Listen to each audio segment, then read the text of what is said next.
Alhamdulillahirrabbilalamin. Kita lanjut ke materi berikutnya terkait unsur seni rupa. Dan pada kesempatan kali ini, unsur yang akan kita bahas adalah bidang. Ya, bidang. Ini biasanya akan sering muncul di pelajaran matematika karena menghitung rumus ya berasal dari bentuk bidang yang diberikan.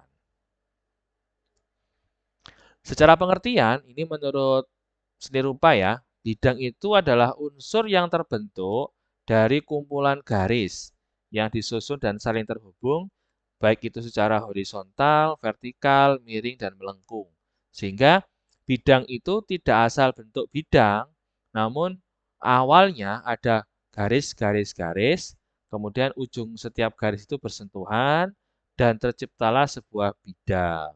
Ya, garisnya terhubung ya, bukan terjarak, bukan. Jadi misalnya ada 4 garis, horizontalnya 2, vertikalnya 2, maka akan jadi ya persegi. Nah, gitu ya. Kalau ukurannya sama berarti persegi, kalau ukurannya berbeda bisa jadi persegi panjang. Contoh bidang. Nah, yang sebelah kiri itu adalah simulasi ya, dalam arti bagaimana terbentuknya sebuah bidang. Ada 4 garis tadi yang saya ceritakan, ada vertikal 2, horizontal 2. Kalau yang ini belum tersentuh sehingga atau terhubung. Sehingga kalau belum terhubung, ini masih disebut sebagai garis. Garis horizontal dan vertikal. Tapi ketika ujung setiap garis itu terhubung atau mepet atau bersentuhan, maka akan tercipta sebuah bidang. Tergantung nanti ukurannya. Di sini ada contohnya. Ada segitiga, berarti ada 3 garis. Ada persegi 4 ya. Ada 4 garis, ada lingkaran. Nah, lingkaran ini berarti garisnya ya lengkung ya, garis lengkung yang terus melengkung sampai ketemu ujungnya. Ada sejajar genjang, persegi 5, persegi 6. Nah, yang B ini adalah gambar tidak beraturan ya. Jadi pakai gelombang tapi eh melengkung ya, dan gelombang juga ya sama aja. Itu divariatifkan. Ada yang seperti itu. Jadi sekreatif kalian. Yang C juga tapi pakai garis tegas. Kemudian yang E itu lebih ke kuas ya, tapi membentuk sebuah bidang ada plus, ada koma, ada titik dan sebagainya. Jadi kalau kalian membuat gambar dari kuas, maka biasanya dia akan terbentuk tidak hanya titik, tapi langsung bidang gitu ya.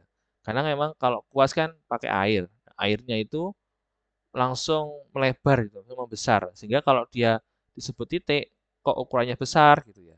Tapi kalau disebut bidang, kok langsung loncat bidang. Jadi memang tidak selalu bidang itu terbuat dari garis, cuman kebanyakan memang dari garis. Sehingga itulah yang menjadi dasar rumus-rumus matematika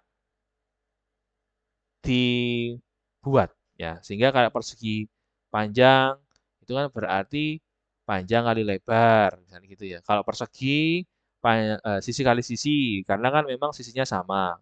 Sisinya kali 4 atau kadang 4 kali S gitu. Bisa juga sih. Kemudian yang lingkaran itu kan semuanya sama, berarti kan tinggal dihitung separuhnya. Nah, ya itu bisa bervariatif. Nah, itulah menjadi dasar untuk nanti kalian akan belajar matematika, di sini lebih kepada bentuknya. Sehingga kamu bentuknya miring, maka nanti diukurnya juga miring. Kalau kamu lurus, maka akan hitungannya juga lurus. Maka ini lagi bahwa bidang bisa berbentuk apapun. Nanti akan bervariatif tanpa kalian desain, itu biasanya di pembentukan sumbu X, sumbu Y di matematika. Itu nanti ada kamu menentukan titik-titik-titik, kamu terus menggaris dan terbentuklah sebuah bidang yang tidak kamu rencanakan, biasanya gitu. Ada seperti itu. Baik, seperti itu bidang. Dan terakhir, bidang itu adalah dua dimensi, ya. Hanya memiliki panjang dan lebar, tapi tidak memiliki tinggi ataupun tebal, ya. Tidak memiliki. Jadi atau volume, nah itu nggak punya. Dia tipis, ya. Tipis dan kalau dilihat di dunia nyata, dia hanya bisa terlihat di depan saja. Kanan kiri atas bawah sama belakang nggak bisa, nggak kelihatan malahan ya karena dia tipis gitu. Sehingga bidang itu tergolong dalam dua dimensi. Ya, diingat dan catat. Baik, itu saja. Semoga bisa dipahami. Terima kasih. Wassalamualaikum warahmatullahi wabarakatuh.